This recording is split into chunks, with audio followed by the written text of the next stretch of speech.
क्योंकि मैं भी आप हूं रेडी। ৩৩ বছরের অভিনয় ক্যারিয়ারে অবশেষে জাতীয় চলচ্চিত্র পুরস্কার পেলেন বলিউড বাদশা খ্যাত অভিনেতা শাহরুখ খান। ২০২৩ সালে জওয়ান দিয়ে যিনি রীতিমতো পর্দা কাটিয়েছিলেন, সেই শাহরুখ খান এবার পেলেন ভারতীয় সিনেমার সবচেয়ে বড় সম্মান ৭১তম জাতীয় চলচ্চিত্র পুরস্কার। To be honored with the national award is a moment that I will cherish for a lifetime. Thank you so much to the jury, the chairman, and to the INB ministry, and to everyone who thought I was worthy of this honor. ভারতীয় সংবাদ মাধ্যম হিন্দুস্তান টাইমসের প্রতিবেদন অনুযায়ী ১ August নয়াদিল্লিতে ভারতের তথ্য ও সম্প্রচার মন্ত্রণালয় আনুষ্ঠানিকভাবে এই ঘোষণা দেয়। এই পুরস্কার পেতে শাহরুখের লেগেছে ৩ দশক। ১৯৯২ সালে দিওয়ানা দিয়ে বলিউডে যাত্রা শুরু করেন তিনি।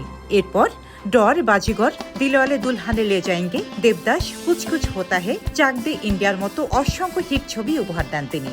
একসময় ক্যারিয়ারে কিছুটা ভাটা পড়লেও ২০২৩ সালে যেন আবারও রাজা হয়ে ফিরে আসেন তিনি। মাত্র ১ বছরে ৩টি ব্লকবাস্টার পাঠান, জওয়ান ও ডানকে দিয়ে তিনি বুঝিয়ে দেন কেন তিনি বলিউডের বাদশা। আর এই জওয়ান সিনেমায় এনে দেয় তার ক্যারিয়ারের প্রথম জাতীয় চলচ্চিত্র পুরস্কার।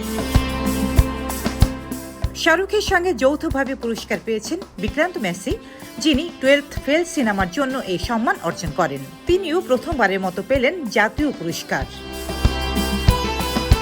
৩ দশকের দীর্ঘ যাত্রা, শত রকমের চরিত্রে অভিনয় আর কোটি ভক্তের ভালোবাসার পর এই পুরস্কার যেন এক দারুণ প্রতীক, যা বলে দেয় বাদশা এখনো গদিতে আছেন।